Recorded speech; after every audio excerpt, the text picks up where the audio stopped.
Hi friends, அனைவருக்கும் வணக்கம். எல்லோரும் எப்படி இருக்கீங்க ஃப்ரெண்ட்ஸ்? நல்லா இருக்கீங்களா? ஃபஸ்ட்டு அடுப்பு மேலே கடாய் வச்சு எண்ணெய் ஊற்றி கடுகு சீரகம் காஞ்ச மிளகா போட்டு சின்ன சின்னதாக கட் பண்ண உருளைக்கிழங்கு கட் பண்ண தக்காளியை சேர்த்து நல்லா மிக்ஸ் பண்ணிடலாம். தக்காளி வந்து கொஞ்சம் கூங்காயாக இருந்தால் நல்லாயிருக்கும். இல்லை பழுத்த தக்காளியாக இருந்தால் கூட நீங்கள் யூஸ் பண்ணலாம். நல்லா மிக்ஸ் பண்ணி மஞ்சத்தூள் உப்பு சேர்த்து இதை பாதி அளவுக்கு நல்லா வேக வச்சுக்கலாம்.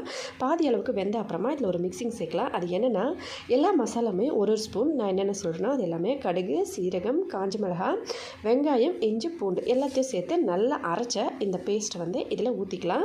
இதையும் ஊற்றி மீதி இருக்கிற பாதி வந்துருச்சு இல்லைங்களா, மீதி பாதி வந்து இந்த மசாலாவோட சேர்ந்து நல்லா வேகட்டும். இதில் கொஞ்சமாக உப்பு சேர்த்துக்கலாம். தக்காளியோட துகர்ப்பு தன்மை இல்லாமல் இருக்கிறதுக்கு ஜஸ்ட் ஒரு 1/4 ஸ்பூன் அளவுக்கு சர்க்கரை சேர்த்து இதை நல்லா மிக்ஸ் பண்ணி வேக வைக்கலாம். முழுசாக வெந்த அப்புறமா கொத்தமல்லி தழை தூவி பரிமாறினோம்னா சூப்பராக டேஸ்ட் நல்லாயிருக்குங்க. லாஸ்ட்டில் வந்து கடுகெண்ணெய் ஆப்ஷனல், தேவைப்பட்டால் சேர்க்கலாம், இல்லைன்னா அப்படியே சாப்பிடலாம். ட்ரை பண்ணி பார்த்துட்டு மறக்காமல் எப்படி இருந்ததுன்னு சொல்லுங்கள். வீடியோ பிடிச்சிருந்தா லைக் பண்ணி ஷேர் பண்ணி சப்ஸ்கிரைப் பண்ணுங்கள். நன்றி.